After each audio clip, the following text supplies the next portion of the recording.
MultimediaJay RadioStyle.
MultimediaJay RadioStyle.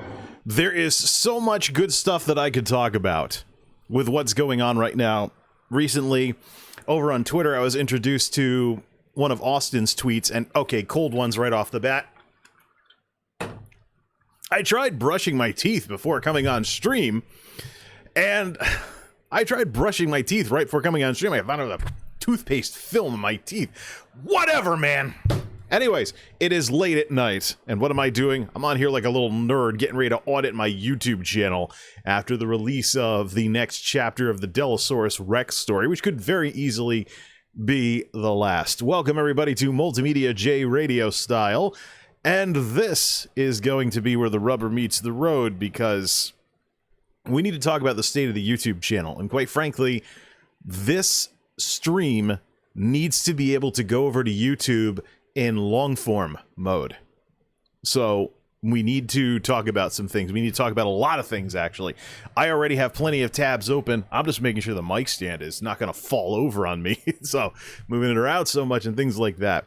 But anyways, yes, we need to go under the hood of the YouTube channel and explain why I'm in as depressed of a mood as I've been when it comes to this online media stuff. Because quite frankly, I feel like my involvement anywhere, Twitch or YouTube, is just a waste of time these days. So, matter of fact, I have a hard time feeling like anything I do, even in the offline world, isn't a waste of time. It's just you get the wrong people in the wrong places and whatnot, and next thing you know, you're basically, you might as well not even exist anymore, because it's just awful when you experience hard work not paying off. Anybody who's ever been in that position can definitely tell you that, yeah, hard work needs to be recognized. If somebody's doing something that you really appreciate, you don't just take it as it is. You say something nice to them, because the danger that we're always in as human beings when somebody does something really good for us is that we look like we take it for granted. I'll give you a great example of that before we get into this discussion. You know, I'm going to go full stack, as Trainwrecks would put it. But one of the easiest ways to see this idea in action is to work at a job where all you do is fix stuff that's wrong. So, be a custodian and clean a place up. Be an inventory person and make sure people's inventory numbers are correct. Fix computers, fix all kinds of stuff, be a maintenance person. Do some kind of job where you fix things. You're always dealing with stuff that's wrong. Now, there's two problems with those kinds of jobs. First, you're only going to see when things are wrong, so you may get fishbowled into thinking that nothing ever goes right in the company. And I've seen inventory people in particular, and a few maintenance techs over the years with the warehouse folks I've been involved with, get into this mindset where nobody ever does anything right, when in reality is, as part of their job, they only see when things are wrong. And so that distorts their perspectives on things. At the very same time, though, you want to talk about how to get someone really depressed about what they do. Give them a thankless job, where instead of a good job, people say good job, a bad job, people say bad job, a bad job, people complain that you don't do your job, and a good job, they say nothing. I guarantee you, if you want to take the wind out of someone's sails, especially in this pandemic environment with all this nonsense about essential superheroes and other assorted garbage like that, propaganda to make people feel better about putting their health at risk every single day, while people who can afford to stay cooped up somewhere are staying cooped up somewhere. And you know what? If you study a little bit of history, you find out very quickly that this has happened before in previous pandemics. Even the bubonic plague. People that were rich enough to shelter in place had other people get sick for them. It's not something that the world hasn't seen before. But in light of the current situation, it just amplifies an existing problem more and more. When you have somebody in a thankless job where no news is good news, but, you know, you never get recognized for what you do. People only notice when it's not done. I think custodians in particular get this the worst. Does anybody care if the bathrooms are as clean as they usually are? No. They get upset when they're not as clean as they usually are. There is never any credit, time and again, place after place after place that I've been through, for somebody who has to put the rubber gloves on even when there isn't a pandemic, because they might literally be handling someone else's crap. Because in the case of my college, for example, someone would get drunk and they'd come home, oh, I gotta take a leak, and they'd completely miss the bowl. That has to be mopped up. Or better yet, someone, oh, I gotta take a dump, and they're so drunk, they take a dump somewhere other than the toilet, and that has to be cleaned up. Guess who has to do that? And guess how much, cleanup crew, and guess how much credit they get? Goose egg! There was a particular incident once at my college where the union representing the groundskeepers and the maintenance folks went on strike.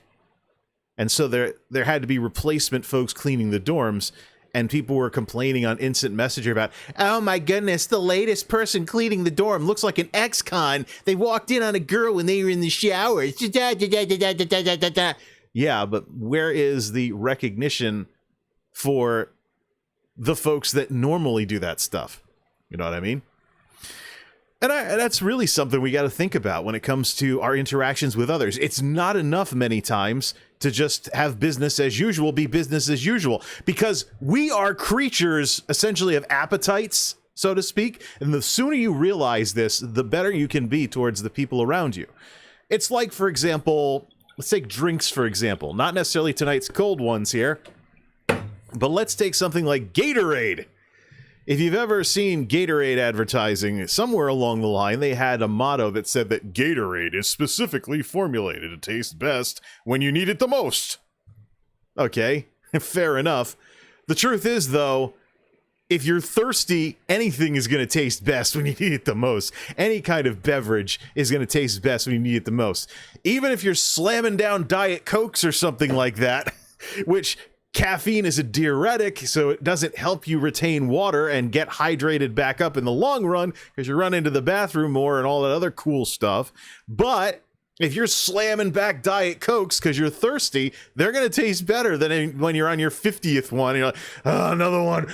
Oh, please, no more, no more. Please, please, no more. I've had enough. Enough. It's the way we work.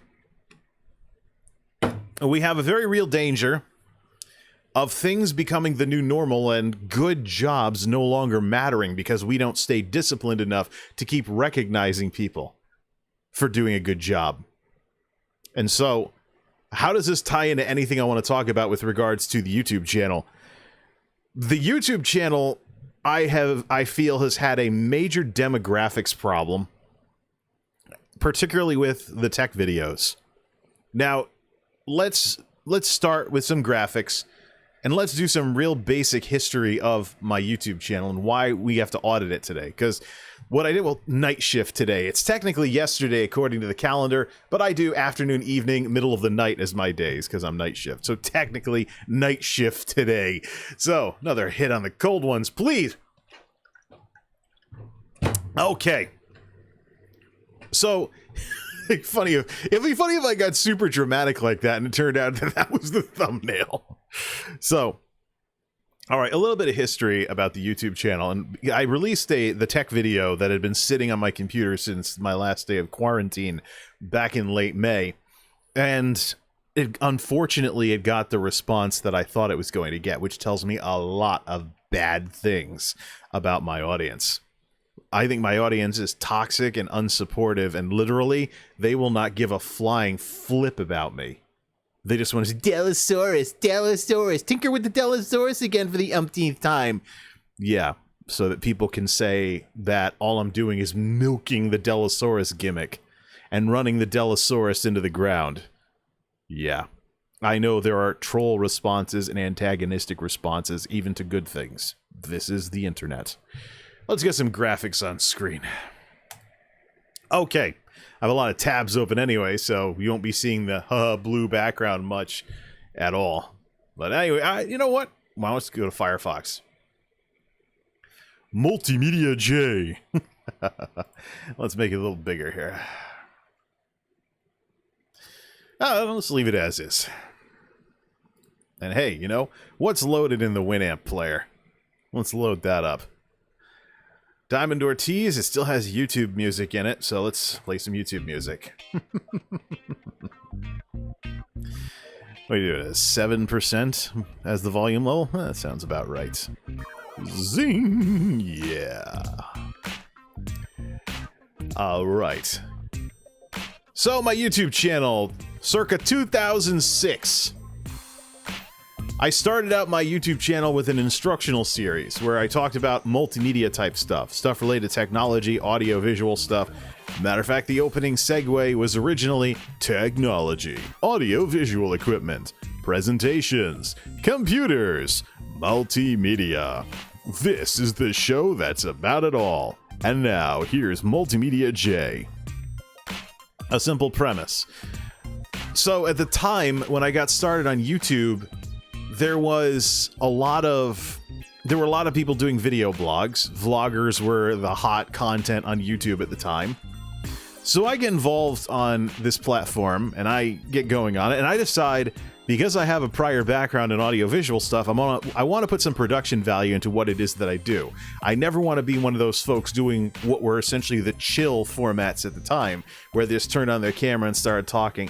Hi y'all, so-and-so here, this was my day, I went to the store, picked up the kids from school, blah blah blah blah blah. I bought this for like $2 off at Target, isn't it awesome? Yeah, that kind of thing. But yeah, vlogging was basically, and I mean old school, blabber in front of the webcam, kind of like if I just do camera only, blah blah blah blah blah blah blah blah blah blah blah. Yeah, like this. Some IRL streamers do this stuff today, and they basically resurrect the format. But here's the thing. Here's the thing with all of this. So I wanted to one-up the chill formats of the day. I've always believed in some element of showmanship, even when I was forced to basically do crappy-looking videos, 10-minute, 100-megabyte upload limit, using a digital camera, not even a real camcorder. And actually, earlier on in the early days of YouTube, there were some digital cameras that were as good-looking on YouTube as some of the camcorders of their day. That's the kind of technical restrictions that YouTube had at the time. So yeah, YouTube videos used to look like crap. And there was a time when there was a comedian that made fun of YouTube, saying that YouTube was a circular file of crappy user-generated content or something like that. UGC is kind of a slur used on Dailymotion to talk about content like on YouTube. Kind of like how Twitch people talk about videos as VODs, and people don't get out of the habit when they change platforms. They talk about a VOD channel on YouTube, which gives away that they're a Twitch person. They're just a Twitch person trying to get going on YouTube. So, I start out with an instructional series. You could sort of call them tech videos, but the fundamental purpose of the instructional series was to instruct, talk about audio-visual related topics, multimedia topics, basically live up to my channel's name. And so, as I experimented with various formats, including chroma keying things, vlogging, other stuff like that, as I experimented with that kind of stuff over the years, what happened was I went and did my thing, and I tried some formats. Some of them I stuck to more than others. Vlogs in particular were a kind of content that would persistently take over the channel. So, you know, I do like main series video, MultimediaJay vlog, or MultimediaJay this, that, the other, and then the vlog series would constantly take over the page until I eventually abolished vlogging and just folded it into little updates here and there. So, because I never really liked the idea of just turning on the camera and talking. Yeah, a lot of streamers do that nowadays, but in the days of early YouTube, that was just plain lazy. So, it's not the sort of thing I wanted to do because of my prior background in audiovisual stuff. So anyways, I tried all different types of formats, and eventually some series started to kind of develop as I homed in on certain things that I liked doing and certain things that worked. Play Some Stuff, for example, was originally a gaming video series in the vein of Classic Game Room, where I'd talk about video games that I was playing and whatnot, and video games that I liked, and people thought they were reviews, but in reality, they were somewhere between a Let's Play and a review. So, Let's Plays were basically unorganized, just playing through games, the forerunner to today's Twitch game streaming. Then reviews were formal one-and-done reviews. So Play Some Stuff really came first, late 2000s. Then at the very end of the 2000s was MultimediaJay RadioStyle, where I was revolting essentially against a change on YouTube that I didn't like. I think it was the original Profiles 1.0 getting forcibly retired by YouTube's admins. And so MultimediaJay RadioStyle was developed as basically it sounded like I was on the radio because I'd done some radio before in college. So I was basically taking wave editors and stuff like that, trying to make myself sound like I was on the radio. Today in OBS, you can do that with bone stock components. So any streamer where you can hear their keyboard because they're not using noise reduction or something, it's just plain being lazy. They're not really putting effort into what it is that they're doing. So if you can hear too much background noise or their keyboard, they really haven't even bothered to figure out some really basic stuff in OBS, and I consider that just plain lazy. But trying to find a way to drink from this thing without looking like I'm making love to it, like, yeah, that's something I gotta figure out for this stuff. Unless I just do this. That's a little too over dramatic. People wonder what the heck I'm doing if that turns into the thumbnail. Oh, at least I can do this. No. I don't need to knock myself out because this can get pretty heavy when it's close to full. So, MultimediaJay RadioStyle eventually evolves into podcasts, and one of the things that drives the whole development of the format is basically crappy internet. I was out in DSL country. Cable was absurdly too expensive at the time, until, of course, the phone company internet started to lose its competitive edge. When you're paying nearly $70 a month for 18-1 service, 18 down, 1 up, when the cable company has 50 and 6 for the same price, you switch. And what is this? The cable company actually upgrades their technology. So even though 56 is a little below what I need, probably the best cable speed that I could get for the equipment that I have Ethernet-wise in the Geek House is 110. I don't have the equipment right now to really benefit from a connection speed faster than 100 per second.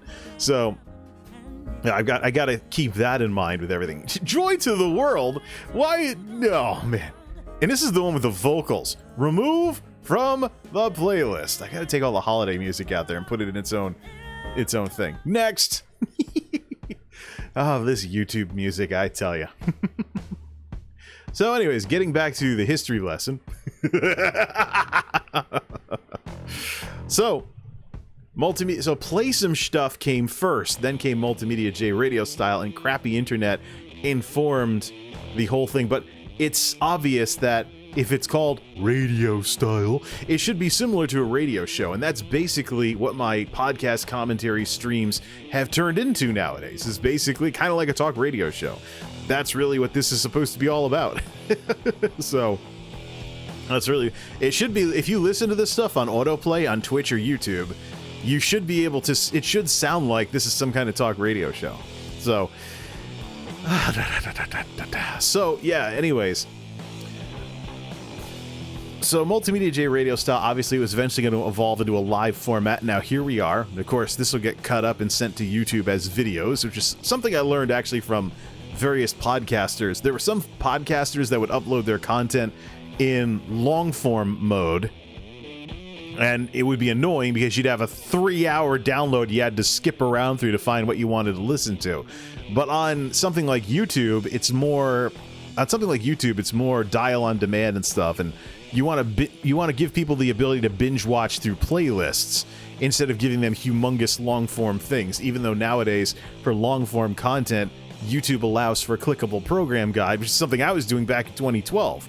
I was using the timestamps so people could skip around via the video description, and YouTube just took it a step further only very recently with the progress bar saying things here and there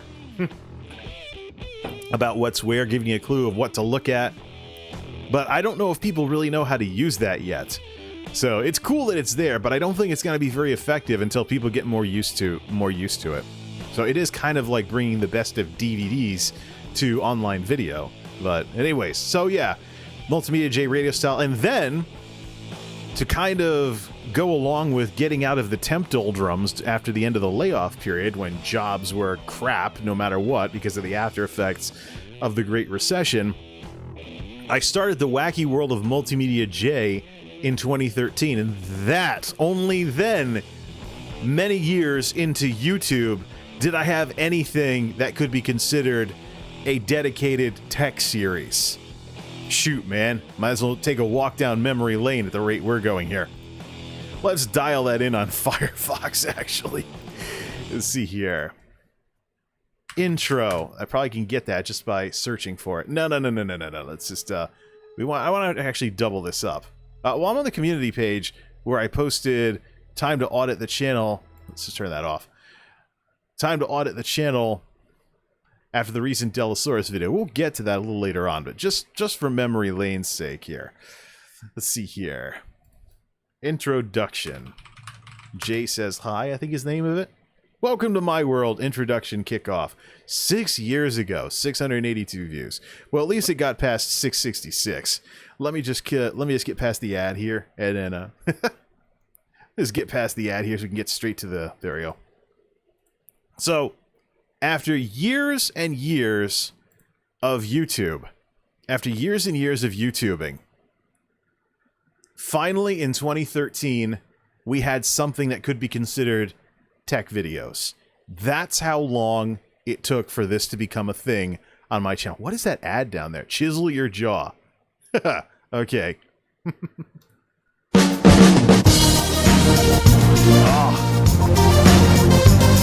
Listen to that compression if you're wearing headphones. 2013 YouTube, baby.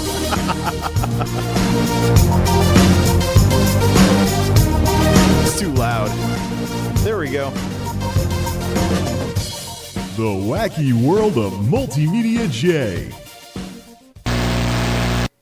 Hello there. My name is Jay, also known as Multimedia J, and welcome to the wacky world of Multimedia J, what is going to be my new tech series here on YouTube.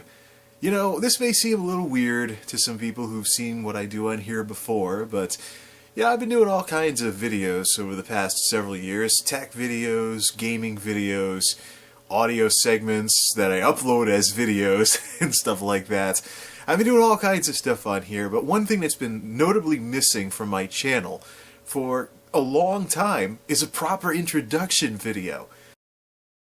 And that's exactly what I did. I said hi. Jay says hi. No, that was the name of a vlog a long time ago. But yeah, there we go. So the closest thing to a tech series, or the first thing you could say was a tech series, was not until 2013. And I've been doing stuff on YouTube since 2006. Now, I bring this up specifically because it has been pretty depressing sticking to my guns and being true to myself, as some people would say, to see these kinds of view counts. 7 views, 10 views, 20 views, 8 views, 10 views over days.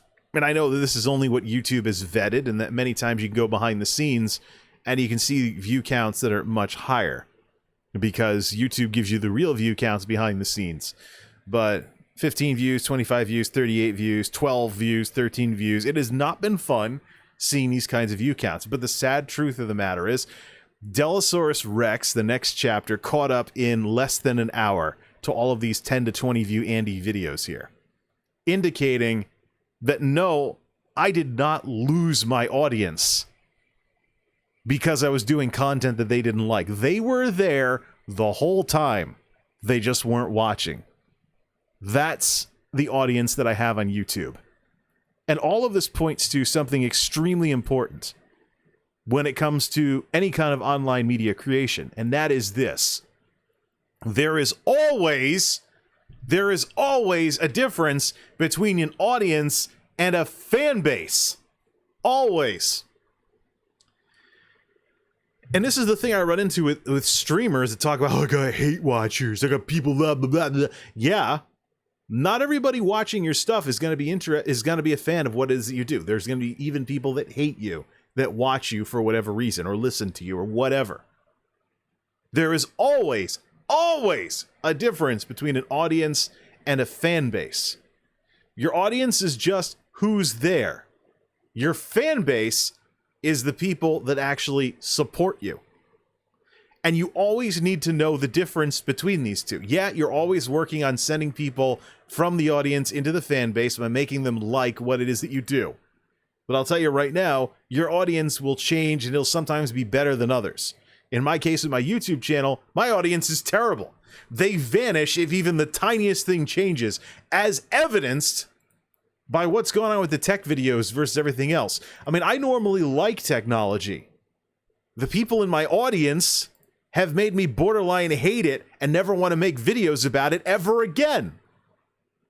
And this is not just a problem on my channel either. There are numerous people making tech videos that are running into this exact problem, that they are interested in the subject matter of what they're doing, but the people on YouTube that actually tune into their videos are making them second guess their own interests in life.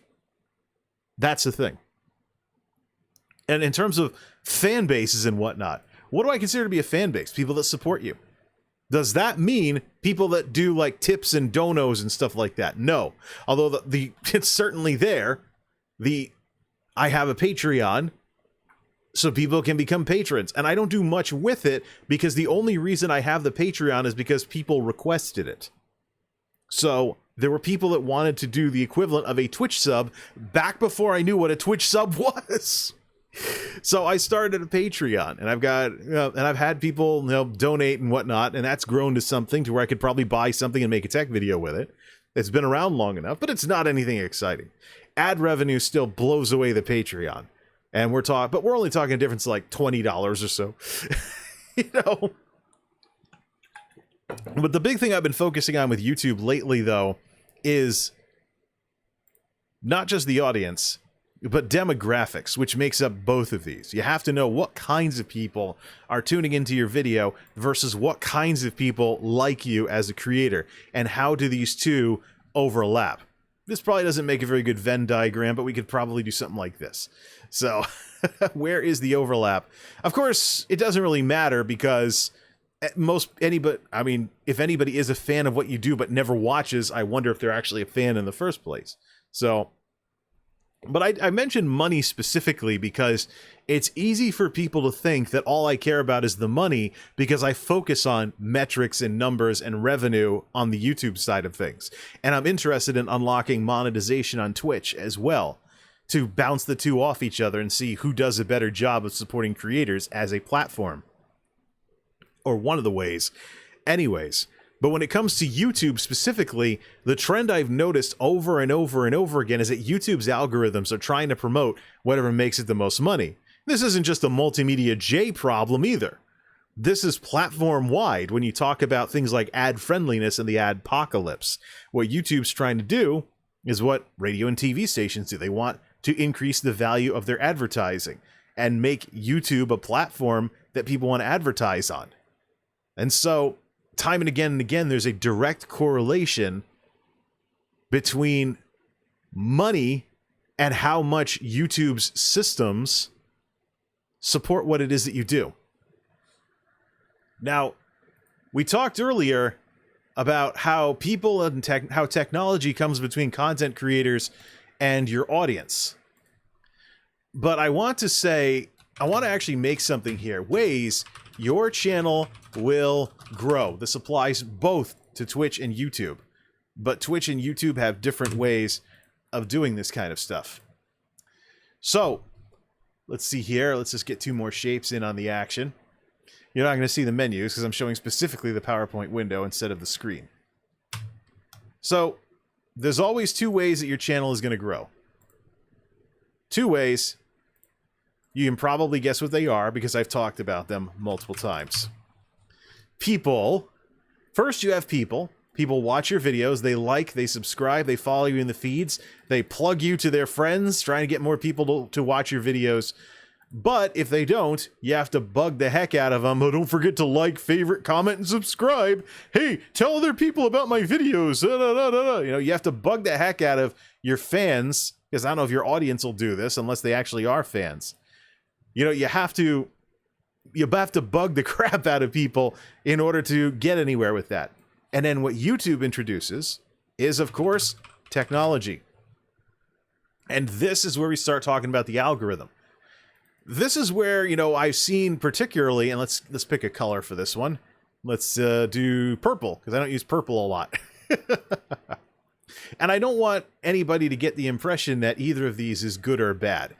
Just because YouTube makes use of algorithms doesn't mean that algorithms are necessarily a bad thing, and nor do I want to turn this purple because Twitch is actually weaker on technology than YouTube is because of the lack of machine learning and AI and the kind of investment into their systems that Facebook and Google have versus Amazon. It's a very different world here on Twitch, but that's a totally different discussion.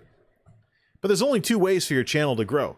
Either people have to learn about your channel, like it, and tell their friends about it, or technology has to pass your content around.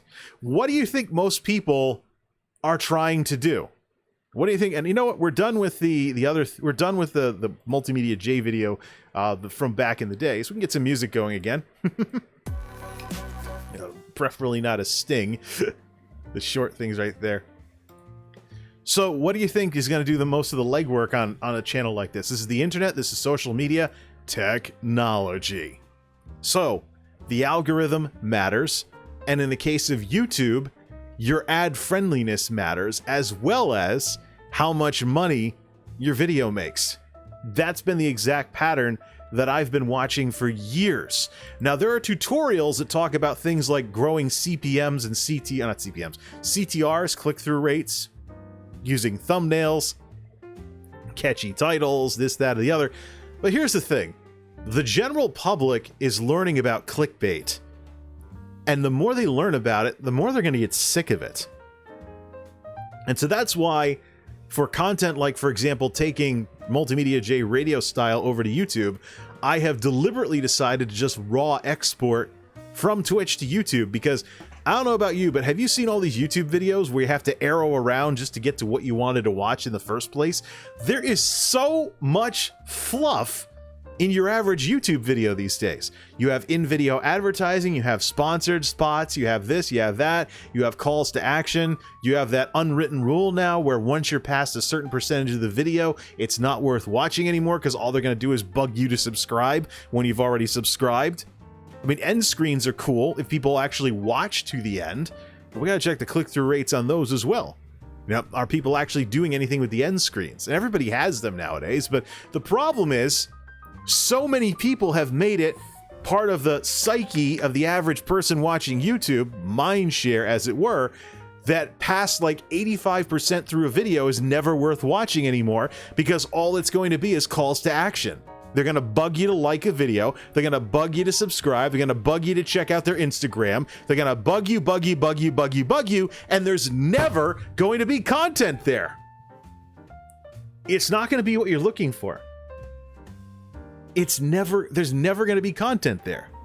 So you know not to watch past a certain point in the video. And I think that might be the reason why post-roll ads are disabled on YouTube by default. And I should probably turn them off on all my videos, because when you're at the end of a video, I think the last thing anybody wants to see is yet another skip ads button for the last second of the video at the end of the end screen because you weren't clicking, you couldn't make up your mind what to watch. So, and all of this, by the way, is empathy. I try to put myself in the shoes of my audience or my fans and the people watching YouTube, because ultimately it's the ability to relate to people that helps with the organic side of all of this. The technology you can kind of figure out, but people will always keep things complicated. So that's why I make it a big point to not always make content, but to watch lots of content as well. Watch YouTube videos, watch Twitch streams, compare what the streamers are doing versus what the YouTubers are doing. Compare and stuff along those lines.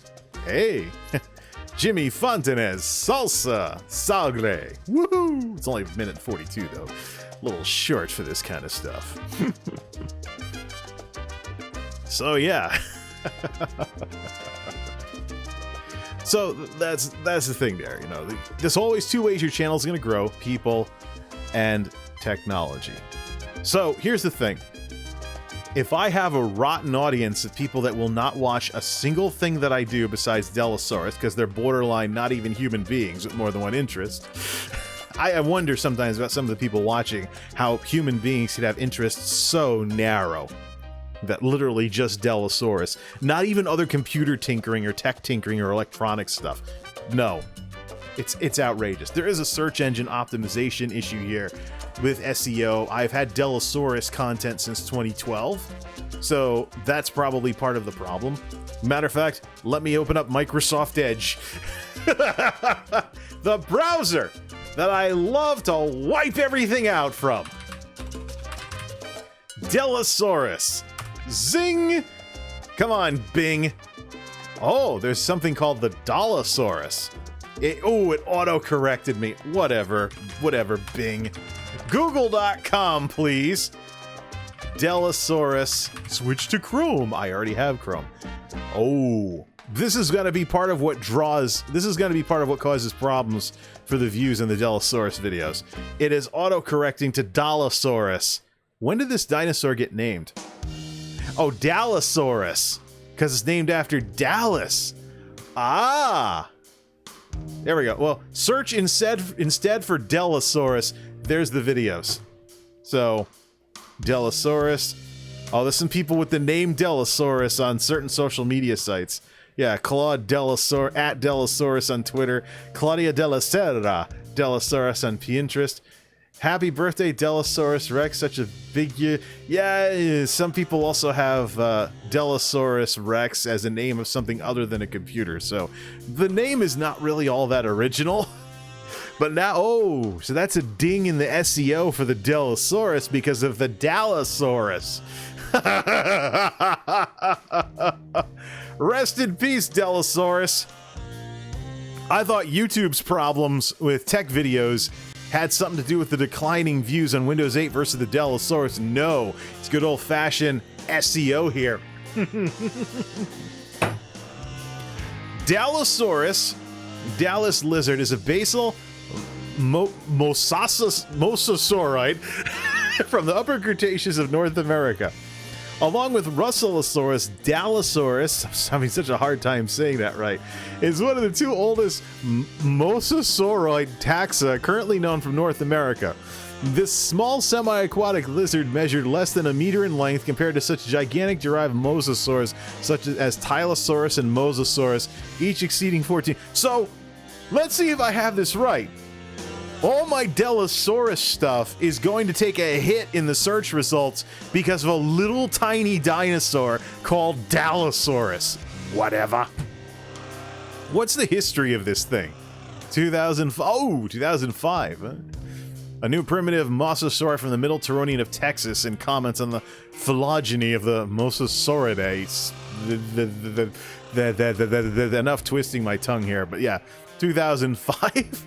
Dino era lizard is the missing link to swimming reptiles, experts say, from National Geographic, 2005. So a relatively recent dinosaur making it into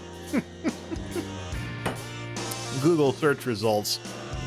Dellasaurus. Oh man, what am I gonna do? Anyways, so yeah. We can close the slides here. We did save them, right? So anyways, yeah. The bottom line in all of this, we can cut the music. We're going to take an intermission and get some more cold ones after some of this. Not much, but definitely should. I'm kind of bummed out about the Dellasaurus thing. Not debate format, Firefox proper, please. So, here's the issue. Since the launch of the wacky world of Multimedia J, my channel has been through ups and downs. There have been times when the tech videos would easily clear hundreds of views. No time flat, 200 views, 300 views. But a couple of things, mostly stuff that's gone on since Susan Wojcicki assumed the reins of YouTube, have been going on since then, and the numbers have just been awful. And even if I hadn't spoken out against what was happening to my audience with what was going on with the tech videos, even if I hadn't, lag. even if I hadn't, okay, what is up with this ISP, man? Okay, back to green. Laggity lag, whatever. So even if I hadn't, I always say that, and then I watch the replay later, and it never shows anything bizarre. No, anyways, yeah, so even if I hadn't spoken up about what was going on, particularly with the ad blockers, and gotten all the hate that I've received for speaking out against this problem, even if I hadn't, the numbers were still going to decline no matter what. And it's pretty sad, too. It's pretty sad that I have been more transparent and more honest with my audience than so many other content creators out there. There are content creators I've seen like Alpha Omega Sin, for example, who just vanish when they decide they're done making YouTube videos for a bit or a long time or something like that. And their audience doesn't take that very well. Like, what happened to this guy I was subscribed to? And they speculate and they worry and they're like, please come back. And did he die? And they do that kind of stuff. But if you come out and you say, look, I'm burnt out on YouTube videos, I need to take a break, people get upset and they unsub. So, and part of the lesson from all of this is that honesty and transparency are not as welcome among people on YouTube as you may think. And as much as people complain about creators vanishing, or using a pretext, or not telling their audience the whole truth, the unfortunate truth of the matter is that the best thing for your channel to do is to leave your audience in the dark. Leave them guessing and speculating as to what's going on with you. As opposed to, yeah, I'm an unsub. It's sad, but it's the world we live in. When we come back, we're going to take a look at some of the hard numbers under the hood of this channel. I've had a channel analytics tab open the entire time that I've been doing this, but this is basically what's going on here, is that I'm really depressed about the situation on YouTube, that even a crappy tech video, and indeed, Dellasaurus Rex the next chapter, the camera that I got makes me sound like I have a sock in my mouth. It wasn't anywhere near as good a production value as even something like this. I often wish that I could have some of the tools I have recording tech videos that I have when doing these kinds of streams. Like, for example, the OBS plugins and stuff like that. It really is pretty sad. It really is. But unfortunately, what these numbers have shown me is that I was right. I didn't drive away my audience because I wasn't doing tech videos. They were there the entire time. They were just blowing me off every single upload. And that says a lot about them, not me. Because people are wondering, why don't you just make tech videos? Tech videos. Well, now you know. You can see it in these numbers, and you will see it in the numbers when we come back. This is MultimediaJay RadioStyle. Don't touch that dial. 257. MultimediaJay RadioStyle.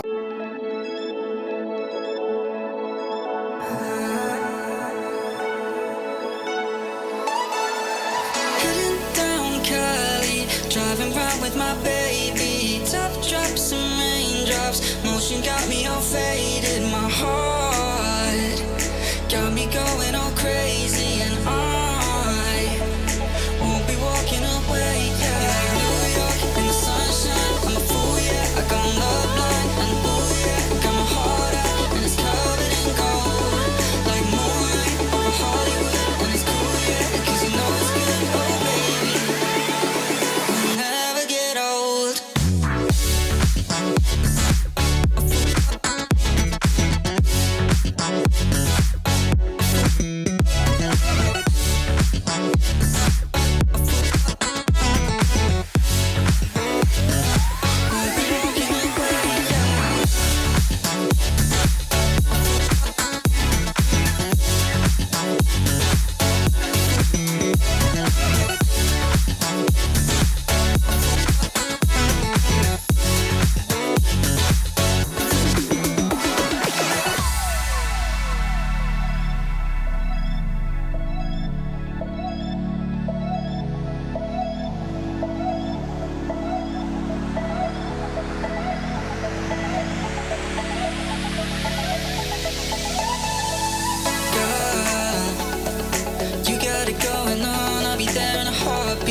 wait for you forever, through the storms or any weather. Yeah, you're like New York in the sunshine. I'm a fool, yeah, I got my love blind. And ooh, yeah, got my heart out, and it's covered in gold. Like moonlight over Hollywood, and it's cool, yeah, 'cause you know it's good. Oh baby, we'll never get old. Down in Cali, driving around with my baby. Top drops and raindrops, motion got me all faded. My heart got me going all crazy. I'll be working out late, yeah.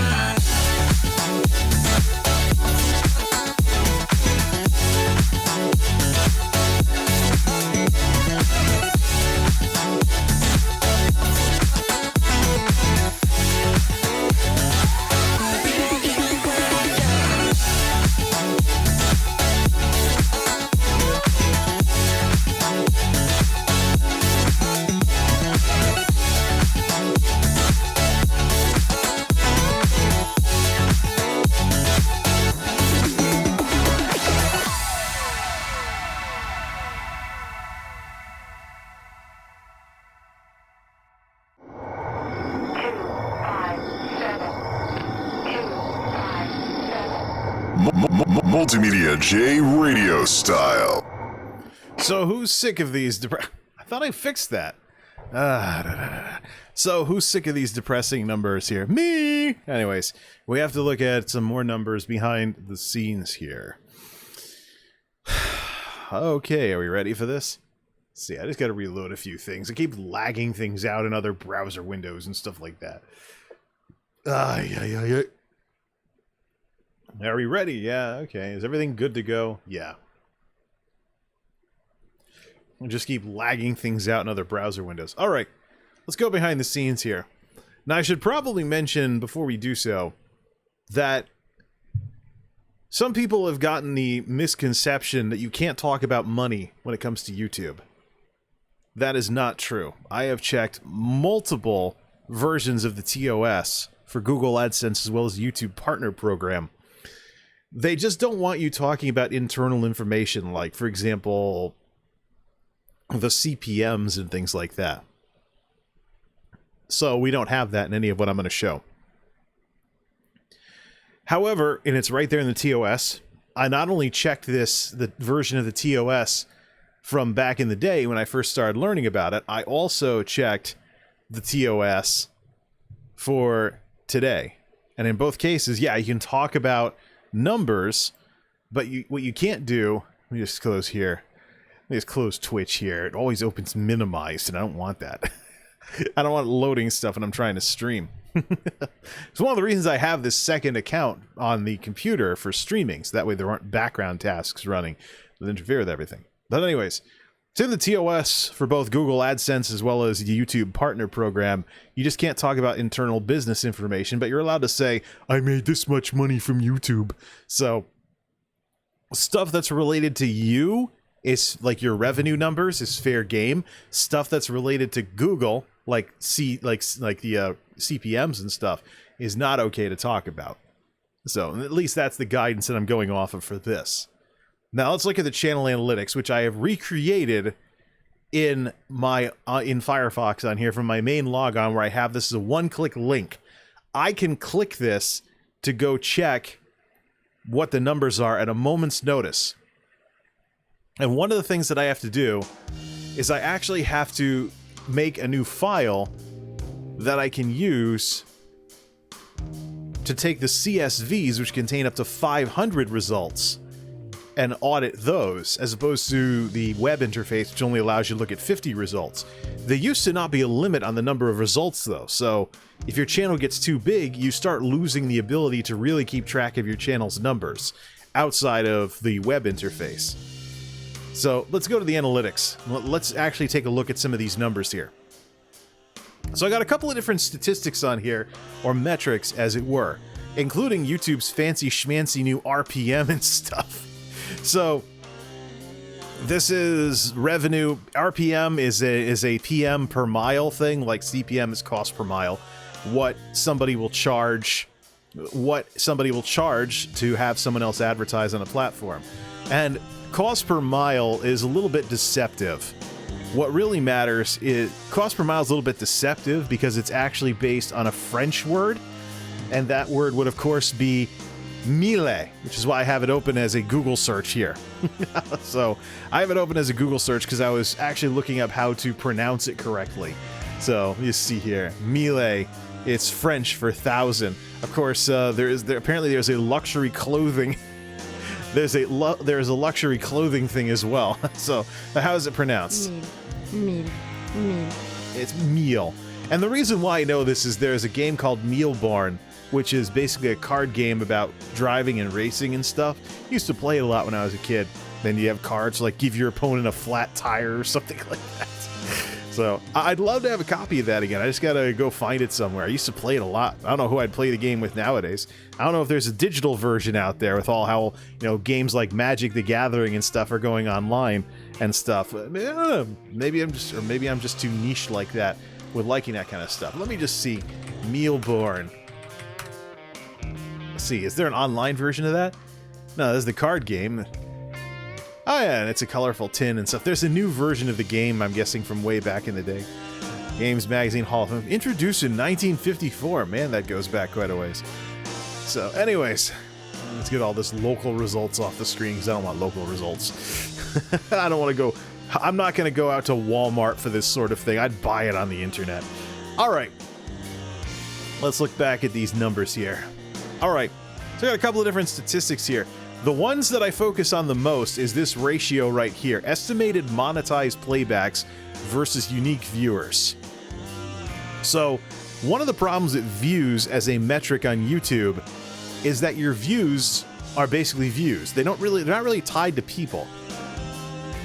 There are technological ways in which one person... getting dry skin. What's the humidity at? Oh, 4675. The air conditioner is doing a little too good of a job. Might have to go cut it back a little. But anyways, yeah, so it's easy for a single human being to contribute multiple views if they're watching on devices over multiple networks, VPNs, account, no account, things like that. And so YouTube has been working on trying to come up with a system to filter that out and estimate the number of actual people that are watching your content. And when this came out, it's a relatively new metric as well. I was comparing it to the estimated monetized playbacks to see how much ad blocking is going on, and this is where I started seeing some really nasty numbers, like this Logitech Final Computer Speakers, 79 monetized playbacks with an audience of 105 people. That's disgusting. So let's look at the washer and dryer video. They always have very positive or very close relationships between estimated monetized playbacks and unique viewers. And even when you bring views into the equation, they're still very good. So how does that work? How does somebody contribute multiple monetized playbacks? Well, they let the ads play, or they're YouTube Premium, and they watch a video in chunks or something like that. There's a couple of real-world situations that I can think of for something like this. Darn it, darn dry skin, man. I'm giving myself winter issues in the middle of a heat wave in July. Darn, that air conditioner works well. I just fixed it, too. It was kind of sludged up from pollen season. Okay.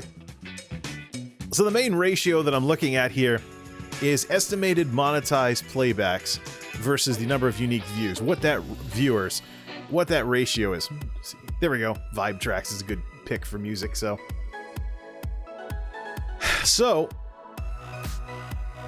thinking of converting my Z5500 into a powered sub, 155 out of 254. So what you'll see is tech videos have a persistent problem with ad blockers. Non-tech videos do not. And in some cases, like this video from a long time ago, MultimediaJay versus the Microsoft Songsmith demo. What's this sorting by? Oh, it's sorting by revenue. Yeah. So yeah, by the way, folks, about $45 a month. So, ooh, fun money. Fun money. So it's not like I'm making a ton of money off of this. This is basically fun money. If it got big enough, it could actually bankroll various tech upgrades just from people watching the videos. But there is such a divergence of revenue between tech videos and mainstream videos that going back to the whole thing with... Do I still have it open? Open up the J slides again. Going back to the whole thing with your audience versus your fan base. So a lot of people watch without ad blockers if I do a video of like an appliance or something, but I don't expect them to become actual fans of my channel.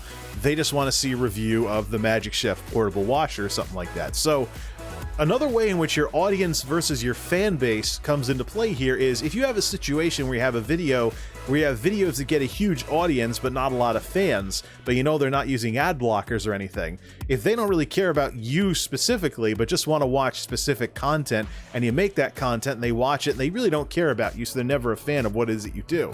But they don't click skip ads, they don't run ad blockers and stuff like that. What's to say you couldn't make certain kinds of videos to raise money to bankroll videos for your fan base without having to spend your own money? That's part of what I'm looking at when it comes to all of this. That's part of what I have to consider with regards to what's going on here. So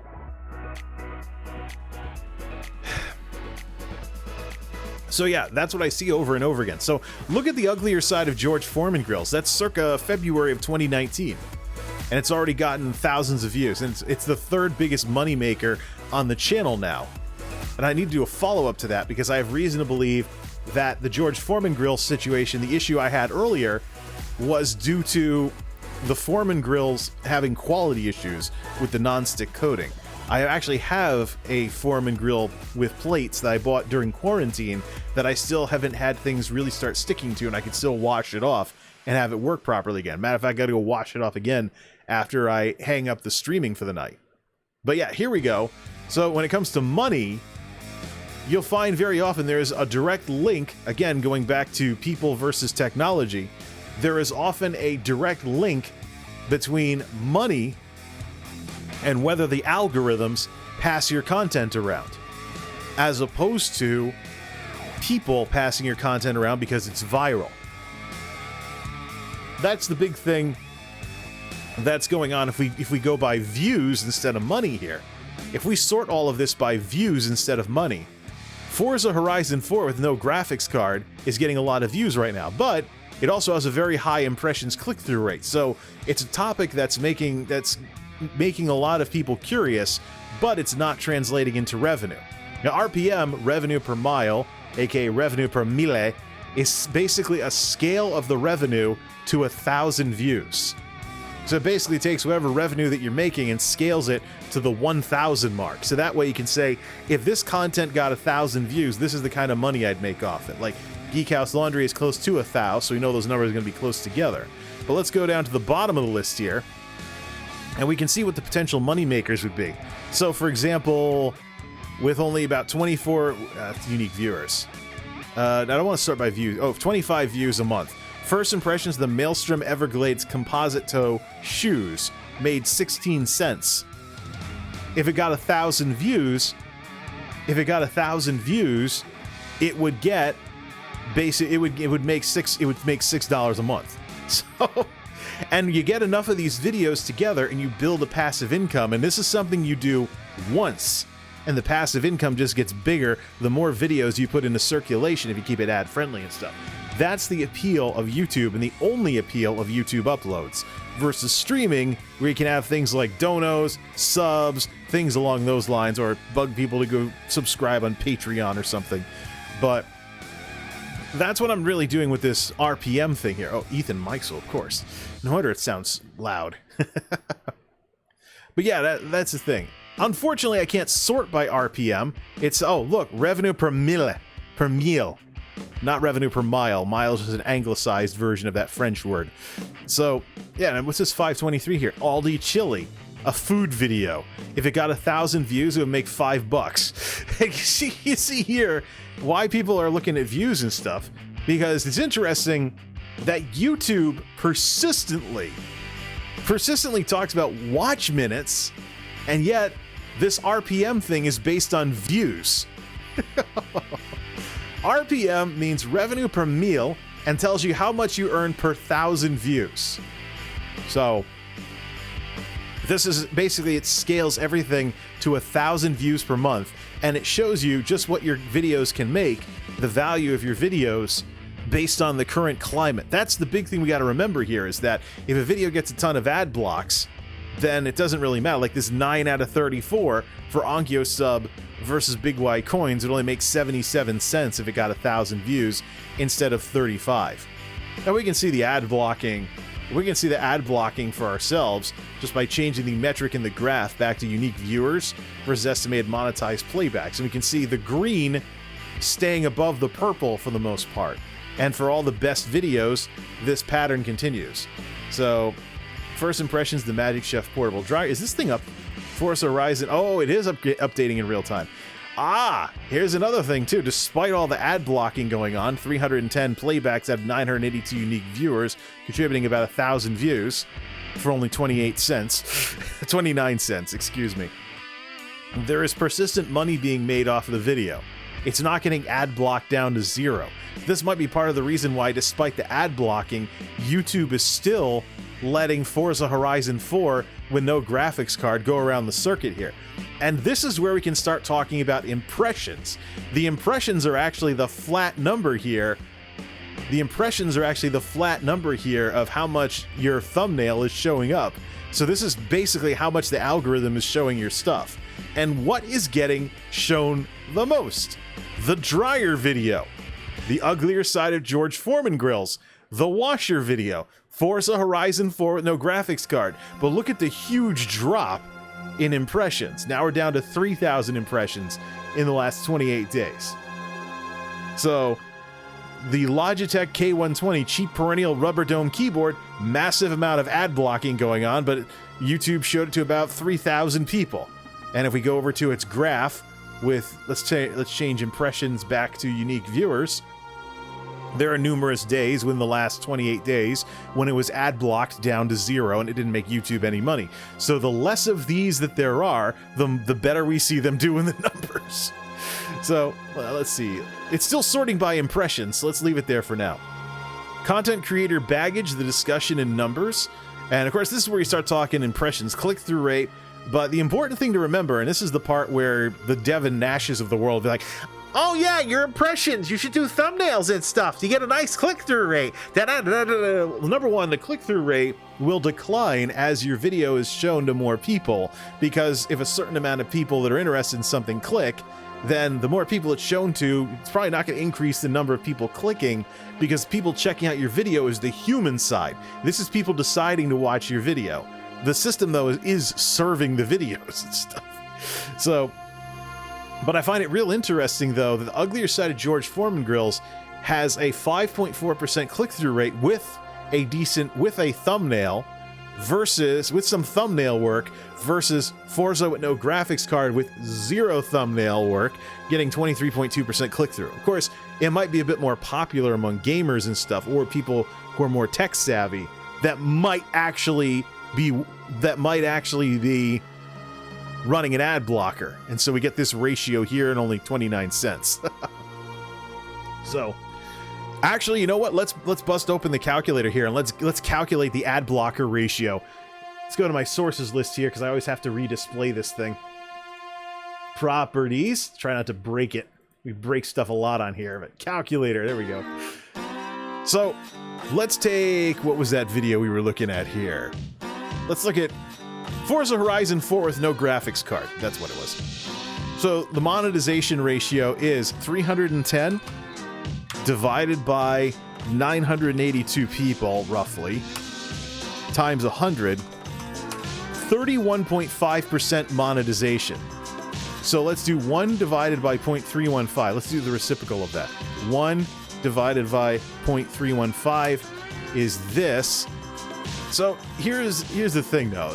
At some point, CPM kicks in, and it's just how valuable would the advertising be on that as well. So you do your 3.17 times the video made 29 cents.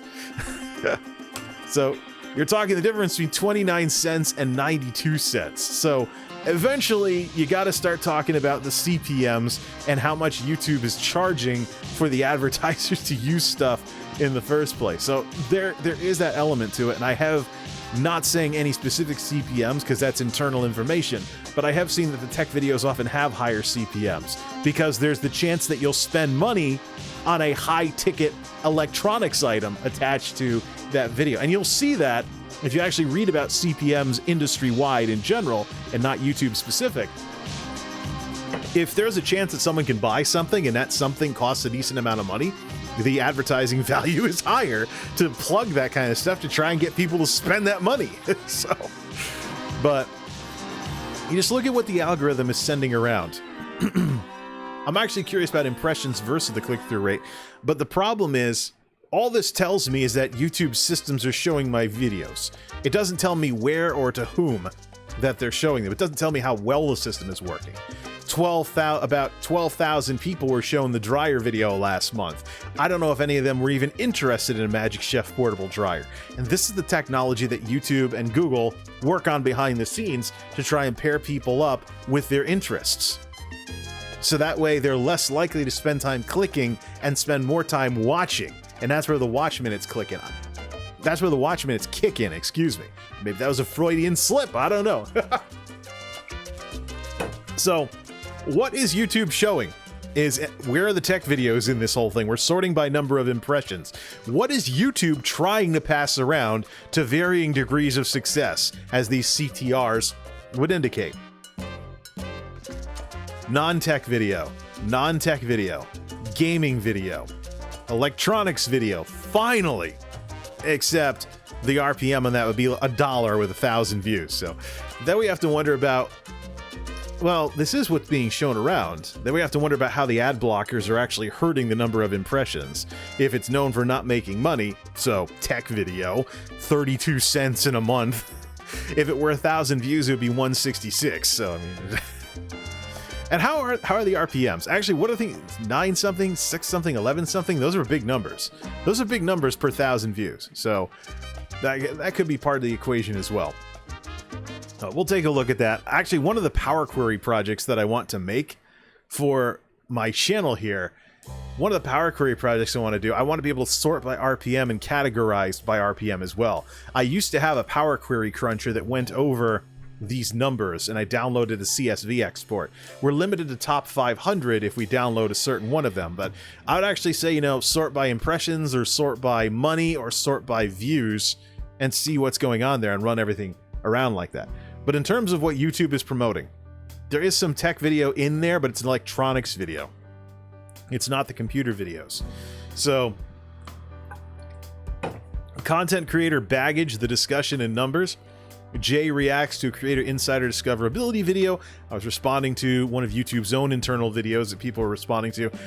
The Streamlabs Q2 2020 numbers with Excel and Power Query, that's being passed around, and only 0.5% of the 1,700 people actually bothered watching it. But I don't know the situation. I don't know who this was shown to or if they even saw it. All this says is that only 0.5% of people actually clicked and watched. It was only 11 people, of which 2 of them were using ad blockers. Well, what about YouTube Premium? I already checked with YouTube creator support. YouTube Premium counts as a monetized playback because they paid the fee. So, don't know what it does to the revenue per million. Probably drops it a bit because there is an element of the YouTube Premium program is something to sell, but it could actually eat into their ability to make money if too many ads were bypassed that way. So it's the sort of thing where there could be problems if it becomes too popular, but we'll have to wait and see what YouTube does with that.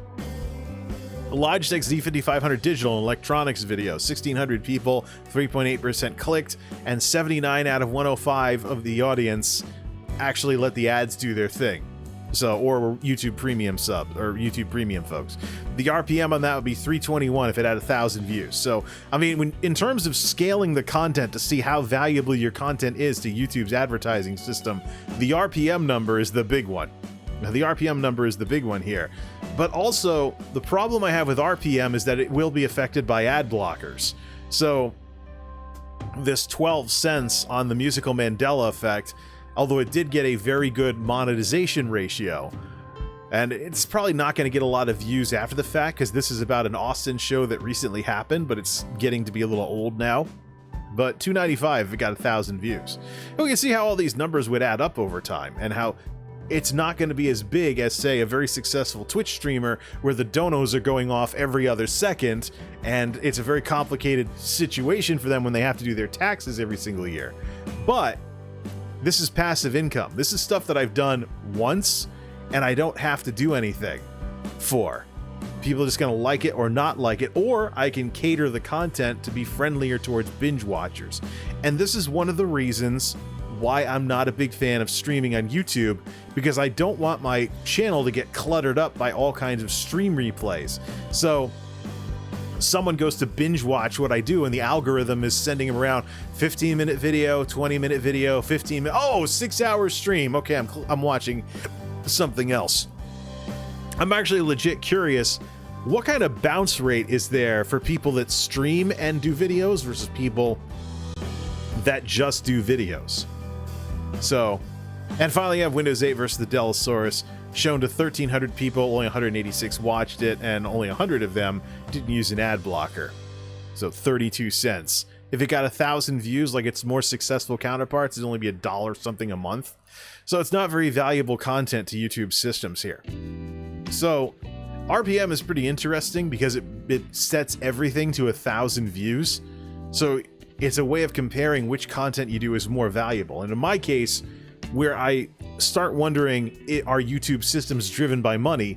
Because the monetization ratios have a lot to do.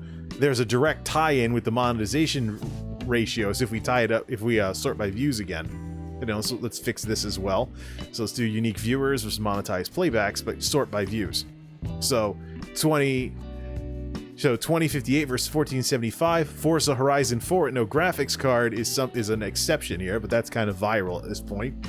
10,000 versus 800, 77, 12, 1, 1, 62, 117. We start getting further down the chart, and we start seeing things like only a third of the views are actually monetized. 6 out of 20, things like that.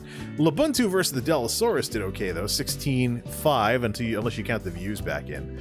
But this RPM thing really has me, and I think a lot of the reason, what's 894? Oh, MultimediaJay versus the Microsoft Songsmith demo.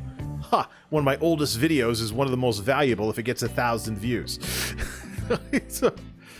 So yeah, I'd say that RPM has really kind of shaken up a lot of this stuff here. I think RPM has really shaken up a lot of this stuff here. And it's really put a new perspective on things as to giving you a real-time measure of what's considered valuable to the YouTube system. So if you want to do stuff, if you think like I do that YouTube has a money component to whether or not the algorithms send your videos around, then I'm actually curious about that as well. Let me sort this by revenue. Let's bring up the Scrooge chart. Let's bring up the Scrooge chart here, and let's take one last look at this and sort by revenue. So what makes the most money, and how many impressions is it getting? So there are some wild cards like this. MultimediaJay versus the Microsoft Songsmith demo from 2009 is one of the biggest money makers in the last 30 days. If I took this to the year level, though, I'm actually curious what I'd see, like last 365 days. It does have a high impressions click-through rate, though, but it also has a small audience. 30 people in the last month. Ooh. So, but let's look at the impressions. We got it sorted by money, the biggest money makers. 12,000 impressions, 8,000 impressions, 9,800 impressions, 1,200 impressions. So as we scroll down, we do see some big numbers towards this list, and eventually we get down to, well, it's kind of all over the place, really. So yeah, there is no one killer number. There is no one killer number. But if we look at what gets the views, one more time, if you look at what gets the views, it also is the case that the two of the most profitable videos on my channel are getting passed around a lot, and they're getting views. So again, YouTube. Again, YouTube systems. A monetized playback is when a viewer is shown at least one ad impression when watching the video. A monetized playback is also counted when a viewer abandons the video during the pre-roll ad. So there is some element to that as well. There could be a bounce rate that's in here that's not being taken into account. But anyways, it's just, I gotta get rid of that track. It's from when Nicole Arbor first started doing video blogs back in the day. Okay. So there we go. There it is. For views, some of the biggest money makers on the yep, there we go. In almost all the cases, some of the biggest money makers top the charts month after month. The most successful videos of all time, without being flukes that come and go, is the washer and dryer video. And what do we get from that? We get an incredible monetization ratio, time after time after time. And actually, let me do last 365 days on here. We get an incredible monetization ratio, time after time after time, and then it gets paired up with high revenue. We can't do that just yet. Yeah, no. Last 365 days doesn't work yet. We have to do 2020 specifically for these metrics. They're not all properly represented as of yet. Actually, unique viewers isn't even a thing until February, so this isn't even complete yet. This ratio that I've been using is still relatively new. Let's see, shoot. All right, we have to do a custom range. Let's do February 15th to the latest date. So 2/15/20. 2/15/20, 166 days selected. I want to get to the point where the unique viewers is turned in. Up to 90. Total number of unique viewers is only available for periods of up to 90 days to ensure data quality. There must be some kind of database refresh that's an issue. We'll go to 90 days then. We'll go to 90 days then, and we'll bring in up the unique viewers, which is the largest we can do. So past 90 days, fiscal quarter, what do we have here? Sorting by views. Dryer, washer, revenue, impressions. An uglier side of George Foreman grill is a more steadier player on this. Forza with no graphics card is more of a fluke, so to speak. It's kind of popped up more recently, like around here or so. But there's a heavy amount of ad blockers in there. 653 versus 2334 versus 4606, 3475, 7738, 5471, 2075, 2304. And so we see the top videos again and again and again have really good, persistently good monetization ratios. So monetized playbacks versus number of unique viewers. Or if that data is not available, monetized playbacks scaled to the number of views. So this is why I focus on the money side of YouTube. Not because I want to get super rich off of, pocket change, fun money. Needed to be someone the size of PewDiePie to be a full-time YouTuber. Or maybe something close to that. But in terms of the big draw here is, of course, passive income. The question is, what content to make if we want to go in that direction? And this is where the tech videos come up short. Because if we go back to my channel again, under popular videos, we go to the home page and bring up the popular list. Hey, that sounds familiar. Popular uploads. Hey, why'd that just cut out? Oh, because it was playing... Oh, okay, it was playing off the preview on my channel. Okay, let's look at best stuff of all time here. Dryer, washer, Windows 8 versus the Dellasaurus. This one is regaining some ground, but in the grand scheme of things, this is still 1,000 views ahead. So there's still a lead on the washer video versus Windows 8 versus the Dellasaurus. Play some stuff. My fitness coach was back in the day when you had to split gaming reviews up into three videos here. Most of its activity is from back when there really wasn't a review of My Fitness Coach for the Wii on YouTube. So basically I went for a niche in the market that wasn't being met, and I catered to unmet market demand. When it comes to your audience versus your fan base, these videos that are more mainstream in nature are probably more likely to cater to the audience side of things as opposed to the fan base. The tech videos may be fan base, but they have more... The tech videos have their fan base, but the fan base I'm looking for is people that will continue supporting my content even when I change the kind of content that I'm doing. And I currently don't have that. A similar creator who does have this very, very well is LGR, Lazy Game Reviews, over on YouTube. Let me actually go check out his channel right now. Let's see. Oh, youtube.com LGR doesn't work. All right, lazy game reviews. I almost typed lazygasm. Let's see here. LGR, there he is. See, this is the model channel. LGR's channel is the model channel for what it is that I want to do with the tech videos. If the tech videos were in a good place, they currently are not, we'd see numbers like this. This is hardware with 160 grand, hardware, thrift store. He has multiple series, but people keep supporting him even when he changes things up a little to keep things interesting. I don't have that. My demographics are different and nowhere near as good. So I don't have people that will continue supporting what it is that I do, even when I, for example, change from hardware to software. LGR hardware, DOS PC Action Replay. I mean, he can play video games like Doom Eternal and get tons and tons of views. Cities Skylines Sunset Harbor, Where in Time is Carmen San Diego, DOS game review. He gets 6-digit K. He gets 6-digit Ks even when he changes what he does. That's what I'm looking for with the tech videos, and I absolutely do not have that. It'd be nice if I did, but let's keep going. So mainstream tech video. This one has done the best. However, aside from the iconic Dellasaurus video, which had some SEO, search engine optimization on its side. Mainstream video. Now finally, Dell Optiplex 760, another Dellasaurus, we're down to 34,000 views in 5 years.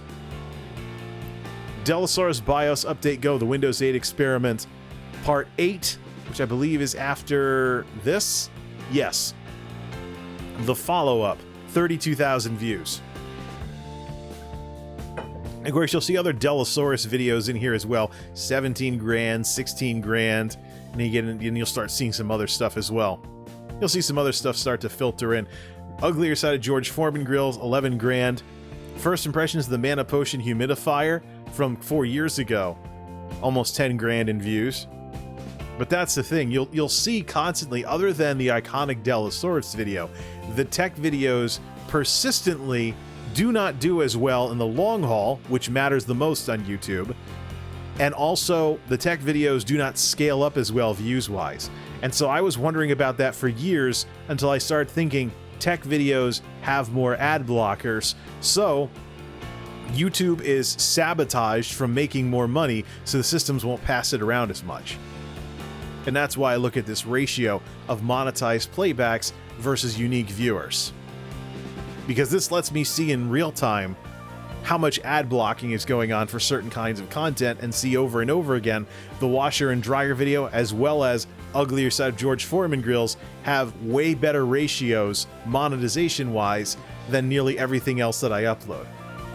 And this is why I'm as bummed out as I am about YouTube these days, because look folks, human beings speak up about stuff that they care about. If I didn't care about the tech videos, I'd just stop making them and never make them ever again.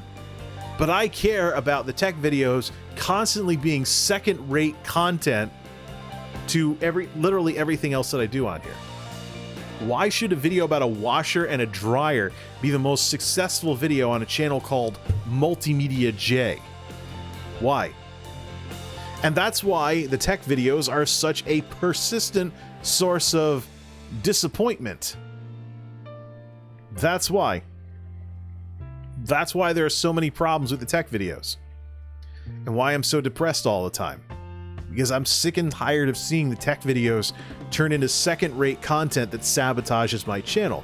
Because another issue that I have is that these people with their ad blockers, when they start watching my stuff, and this is part of the antagonism about the view counts. So okay, I get crap views on nearly everything I upload nowadays. But do I really want the extra views from the 71 views of the latest Dellasaurus video if those people are just running ad blockers and setting this video up to fail in the long run, like so many tech videos have had happen over the years? Why should I continue catering to that? And so you see the kind of jumbled and tangled situation that I'm in with this hobby. Well, semi-pro hobby at this point, because 2020 is the first time I've ever wanted to actually grow my YouTube channel. Seriously. and it's totally not working. At a time when commentator after commentator after commentator on here is talking about how YouTube is this wonderland of discoverability, and that, oh, you can't grow on Twitch, make a YouTube channel and make YouTube videos. So, and I see a lot of upset multi-platform creators talk about how they got sick of YouTube. So the grass isn't always greener. We've talked about that plenty of times on this show. But so here we are. My choices are between crap views and a crap audience. That's a disgusting choice. Why do I say crap audience? Well, going back to what we talked about earlier, your audience is not always your fan base and vice versa. So even if people like the tech videos and they support what it is that I do, their efforts are getting undercut by all these people running ad blockers. All these people that don't care about anything that I do. So, and it's sabotaging the videos and is sabotaging other tech channels as well.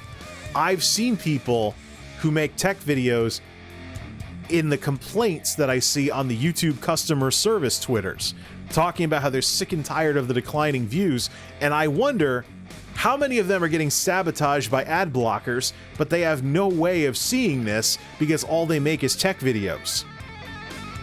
This is the sort of thing that variety folks like myself are going to be able to see that the tech folks will not. They'll just think their channel's dying, when in reality, they could be getting undercut by a bad audience. And I think this is probably the most important point that I can make. That's probably the most important point that I can make when it comes to people who watch my YouTube videos. When I talk about a bad audience, I'm talking about this group of people. They may not even care about what it is that I do. They just show up when a certain kind of video is made. They don't care about me. They don't care about anything. All they want to do is see one kind of content, and that's it. They're playing into the YouTube meta of corporate channels that only do one thing. Not what built the platform in the first place, which is personalities and personas. You watched a certain channel because of the persona behind it, not because of the content they were making at the time. You liked the person as a person, and therefore you watched their stuff, the video social media. Not the case nowadays. Not in corporate YouTube, and what this platform has evolved into. So,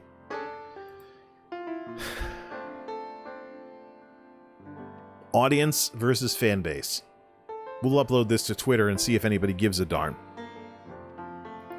But that's the issue with my channel, and that's the issue with the tech videos. I'd love to make them, but they are terrible for the channel. My channel will never grow with tech videos. I mean, the results speak for themselves. The numbers speak for themselves. My channel is never going to grow with tech videos. Never. It has failed to do so over the span of years. In the last couple of years, I've seen tech videos go from easily hundreds of views in a matter of weeks to 71 views, 50 views, 80 views.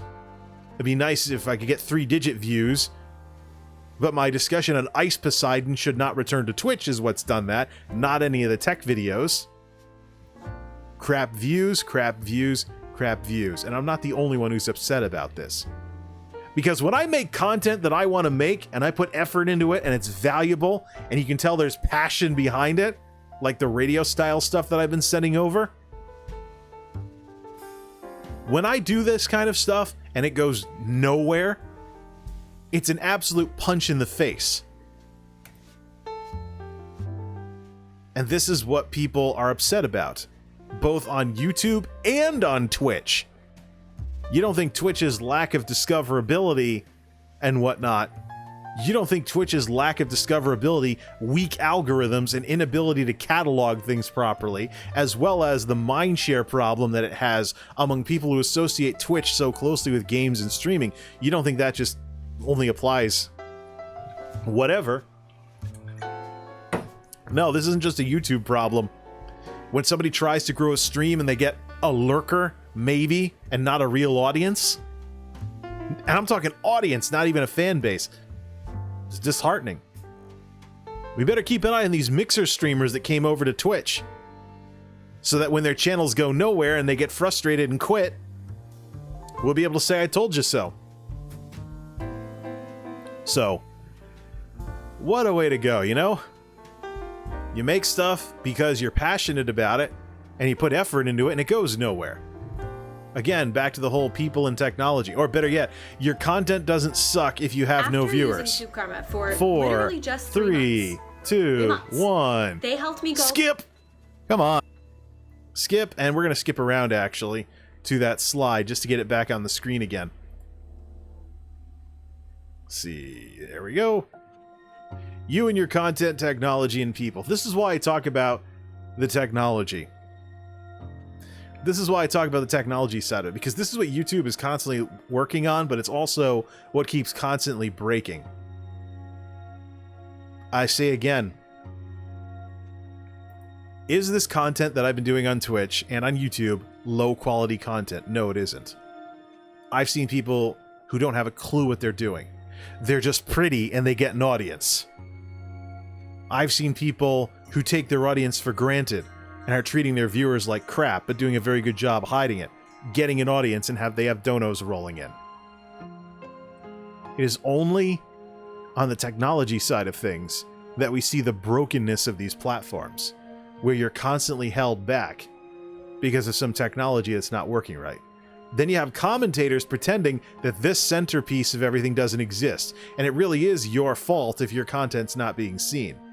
But anybody who's wrestled with these platforms in recent years can tell you, it is a fight to get your content seen. And as you've seen with the impressions and the click-through rates, I only know that YouTube's system showed my video to those people, or the thumbnail at least. I don't know who those people were. I don't know what their personal situation was. Maybe they weren't even interested in watching my video, and not a thing that I was doing was going to change that. And so they become part of a low click-through rate, which then people turn around and say, well, you gotta make better thumbnails to clickbait people. I don't want to insult people away from what it is that I do by clickbaiting them, because people are not idiots, and I don't think people are idiots. As more people find out about clickbait and how it works and how it is just the dumbest thing ever, they're going to be desensitized to it. They're going to start flat out rejecting it. So, and I mentioned I watch the customer service Twitters of YouTube.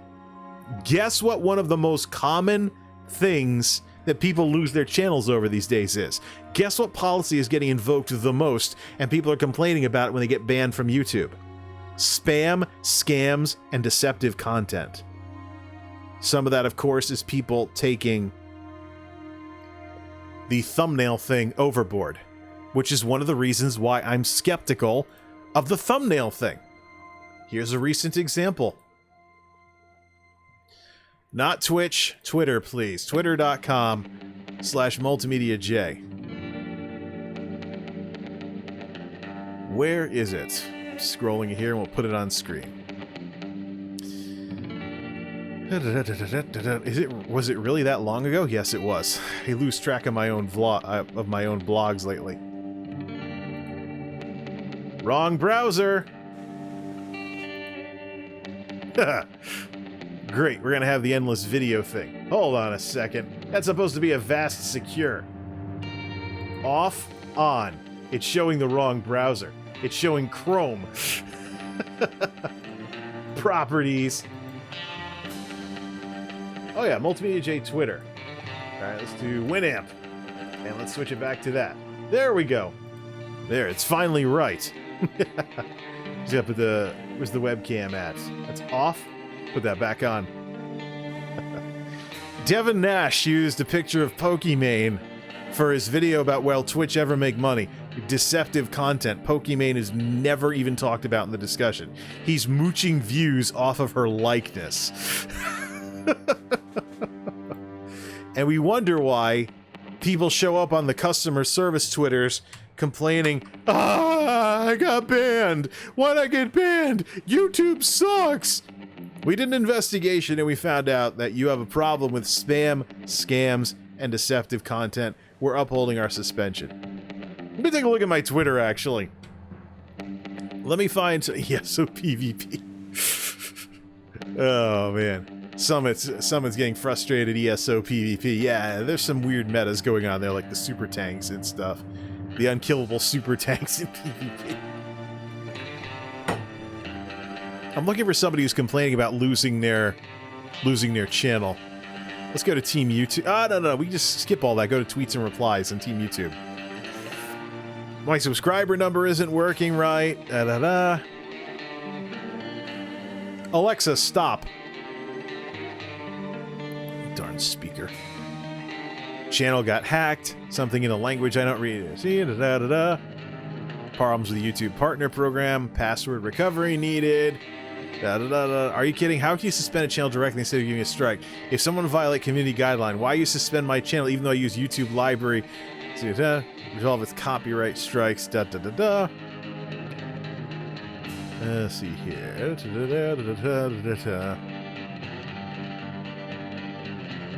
Criteria, monetization. People having problems with monetization. Yeah, so not a lot of people getting banned and coming to complain about it. But over the last couple of weeks, I can tell you the policy I see the most is people even sharing screenshots of spam, scams, and deceptive content being the policy that is invoked when their channels are shut down. So I second guess and I question this meta of clickbait. I don't think clickbait is going to be good for the platform in the long run, and quite frankly, I don't think people are stupid. I think they're going to get desensitized to it and stop taking it seriously. And then people are going to complain about, YouTube sucks, I'm not getting the views that I used to. When in reality, they're clickbait thumbnails, just people woke up to that stuff and they're not falling for them anymore. And they're quite frankly getting sick of neon backgrounds and, you won't believe what happens if you do this. So that's the situation with the YouTube channel. I'm really disappointed at what happened with the Dellasaurus video, but it unfortunately told me a lot of things about my audience, and they weren't good things. So I have a massive demographics problem, and quite frankly, I have about had it with YouTube being a platform where you either can't get an audience, or if you get a bad audience, you can't get a new audience. And this is the demographic conundrum that I have to figure out.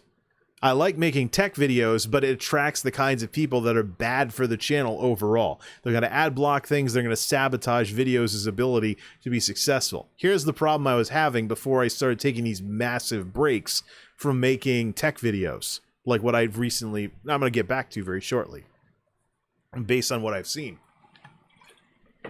Here's the problem with the whole situation with the tech videos. If I attract a lot of those people, they start ad blocking everything no matter what it is. So the ones that do give me a chance are still ad blocking. So I'll see the mainstream videos that should be getting a lot of people not using ad blockers. I'm going to see the mainstream videos never get to amount to anything. And there is a video that I could actually look at here. Let me see if it has even cracked 1,000 views yet, even though it's been on my channel for years. Let me see, because I actually have tried to replicate the success.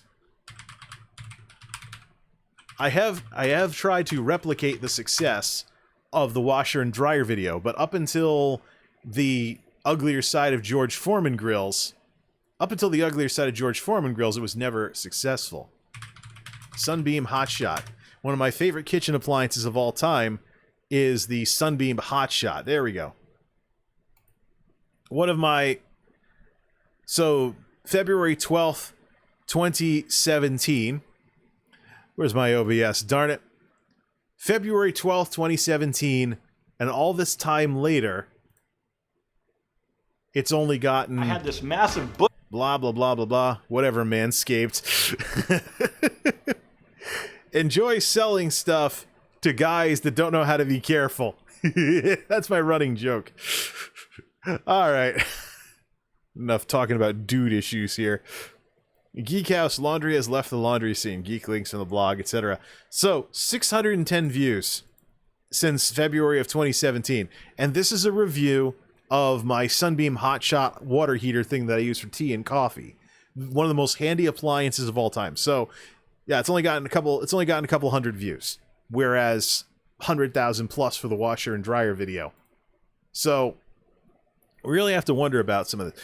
The problem is when I released the Geek House Kitchen Sunbeam Hotshot video, there was still a lot of people watching me for my tech videos at the time, and they were ad blocking everything. So if I look up, I could probably go dig around the analytics if I really wanted to here, but I'm getting to the end of the show here.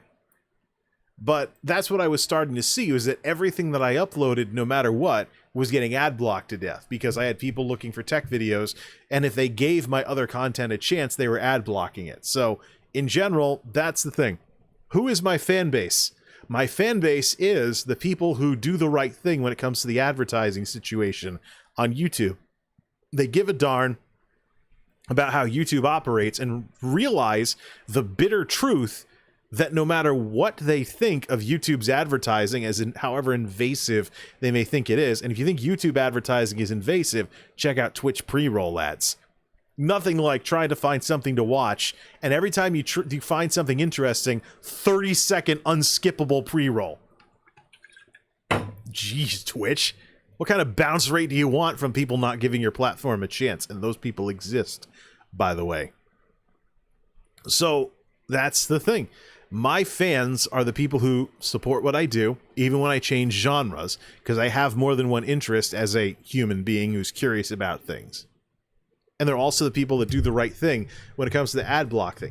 There was somebody who, one time during the whole ad blocking discussion, was like, well, I'm never going to stop using my ad blocker, but if you had a Patreon, I'd throw you a couple bucks a month. I've had a Patreon for a very long time now, and I have yet to see them show up in the patrons list. Lying sack of crap. Plus, I'm not so sure that I would even want someone like that watching my videos anyways, because they're never going to be part of the solution. All they're doing is bribing me to not complain about them, essentially. So, oh yeah, they'll give me X amount of money per month, but they will continue the problem where the technology on YouTube is not going to get me an audience, so I have to bug everybody to send my videos around to their friends, and so I get annoying that way. This is why I prefer the technology side of publicizing YouTube content, because it's the non-annoying version, as opposed to, hey everybody, thanks for watching, don't forget to like, favorite, comment, and subscribe. Please like my video, it really helps me a lot. Smash that like button, don't forget to subscribe. Oh, and by the way, YouTube ad revenue is peanuts, so please follow me on Patreon and buy my merch. Don't you just love how the end of so many YouTube videos is literally that crap? You don't even watch real videos anymore. It's only about 75% video and 25% fluff that you have to arrow past.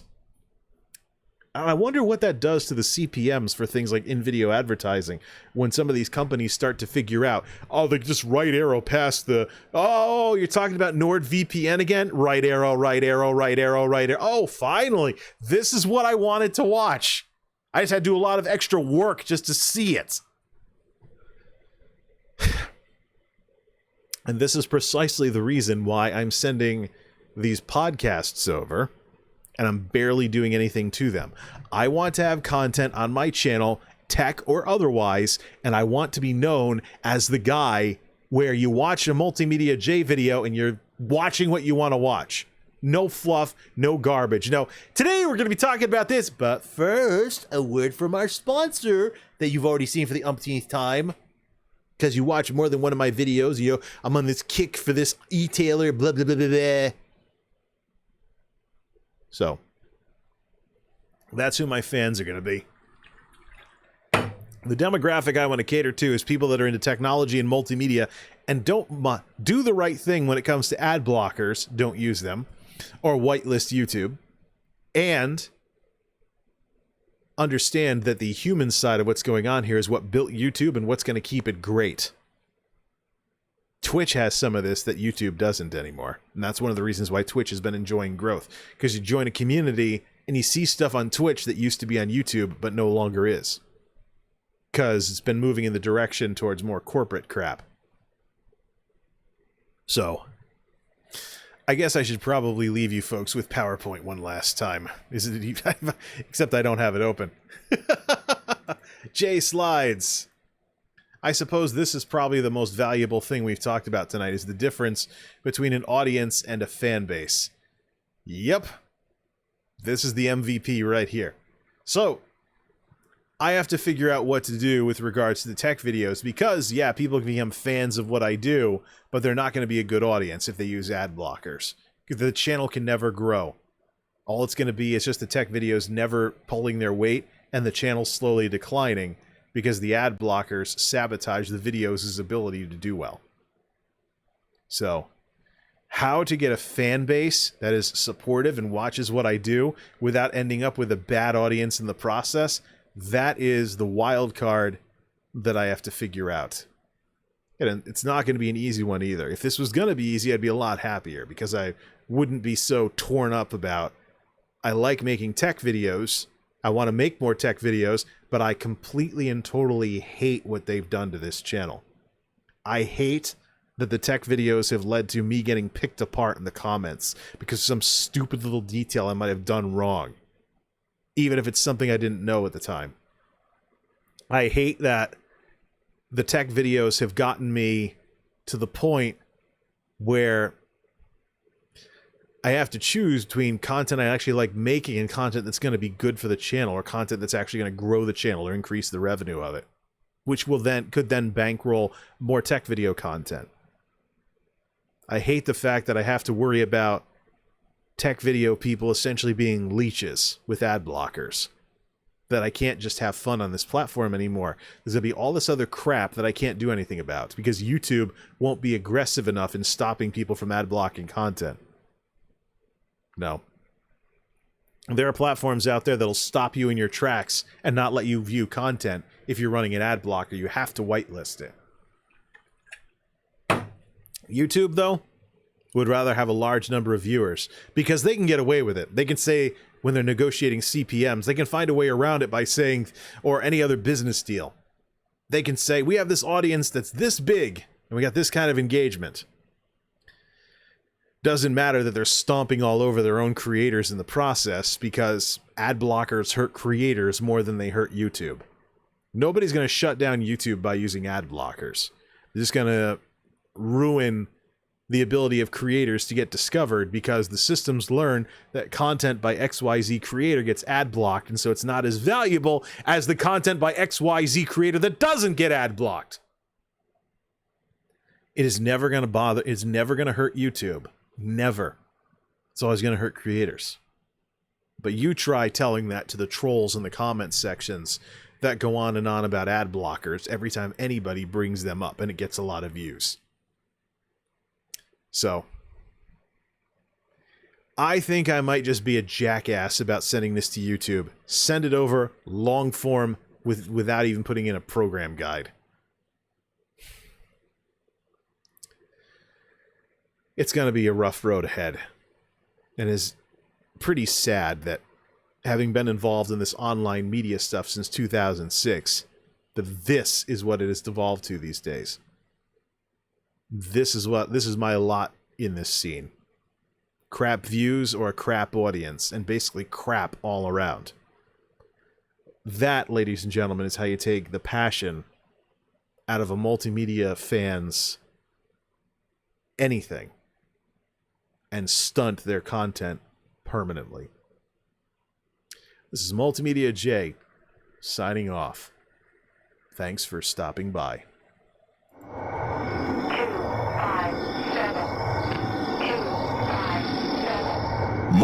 MultimediaJay RadioStyle.